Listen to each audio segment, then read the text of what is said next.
Hi అండి.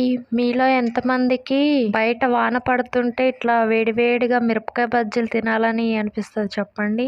నాకైతే చాలా ఇష్టం మిరపకాయ బజ్జీలంటే. సూపరుంటాయి అసలు వేడివేడిగా తింటే. మీరు ఎన్ని ఇచ్చినా గానీ అట్లానే తినేస్తా మిరపకాయ బజ్జీలు. అట్లాగే పకోడీ కూడా చాలా ఇష్టం నాకు. ఇక్కడొచ్చేసి నేనైతే మిరపకాయ బజ్జీలు వేసిన తర్వాత కొంచెం పిండి అయితే మిగిలిందండి. నేను దాంట్లో ఒక 2 ఉల్లిపాయలు అయితే కోసి ఇంకా పకోడీ అయితే వేసాను. టేస్ట్ అయితే చాలా బాగుంది. బాగా కుదిరింది. మరి మీకు వర్షం పడుతుంటే వేడివేడిగా ఏం తింటారో కొంచెం కామెంట్ చేయండి.